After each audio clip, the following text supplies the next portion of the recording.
Le 30 juin dernier avait lieu le premier tour des élections législatives. À ce scrutin anticipé, à l'issue duquel de nouveaux députés doivent faire leur entrée à l'Assemblée nationale. Quelques revenants ont tenté un comeback au Palais Bourbon, dont l'ex-ministre condamné pour blanchiment et fraude fiscale Jérôme Cahuzac. Battu, il se pourrait qu'il n'en ait pas fini avec la politique. Cela faisait plus de 10 ans qu'il avait quitté les bancs de l'Assemblée nationale, et le 30 juin dernier, Jérôme Cahuzac aurait bien pu les retrouver. Candidat d'hiver gauche aux élections législatives anticipées dans la 3e circonscription du Lot-et-Garonne, l'ancien ministre délégué au budget de François Hollande s'était lancé le défi de revenir sur l'échiquier politique national. Mais les résultats du premier tour étaient sans appel. Arrivé en 4e position avec 14,5% des suffrages exprimés, il a été battu par la députée sortante du Rassemblement national,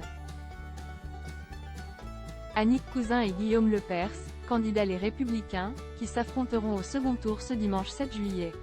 Mais le Talençais de 72 ans en met-il pour autant ses ambitions au placard? Rien n'est moins sûr. Interrogé par la Dépêche du Midi sur son envie de reprendre sa carrière politique, Jérôme Cahuzac n'a pas fermé la porte. Tant qu'il y a de la vie, il y a de la vie, a-t-il notamment philosophé. En attendant de pouvoir retenter sa chance aux législatives, dans quelque temps, aurait-il dans le viseur l'élection municipale de 2026, avec la mairie de Villeneuve-sur-Lot en tête? Il est beaucoup trop tôt pour évoquer cette possibilité, a-t-il répondu, l'air malicieux selon le journaliste.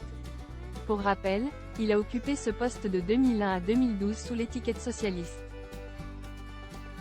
Jérôme Cahuzac prêt à redevenir maire en 2026?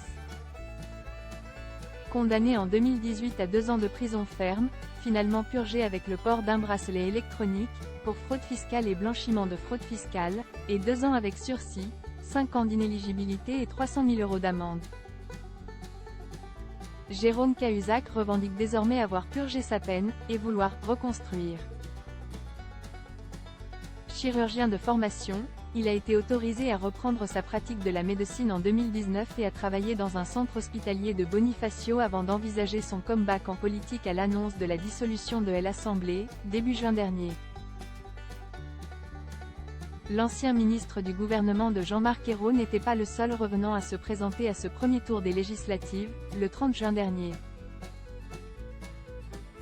Dans la première circonscription de Corrèze, l'ex-président de la République François Hollande a lui aussi tenté de regagner les bancs de LHE accent aigu mi-cycle en se présentant face à LE accent aigu LULR sortant Francis Dubois qui, arrivé derrière la candidate RN Maïté Pouget, cesse désisté. Le socialiste, en lice sous la bannière du Nouveau Front Populaire et qui avait failli se présenter à l'élection présidentielle de 2022 à la place d'Anne Hidalgo, est arrivé en tête des votes dans le Limousin, avec 37,63%. Pour remporter son siège, il devra toutefois triompher au second tour, le 7 juillet prochain.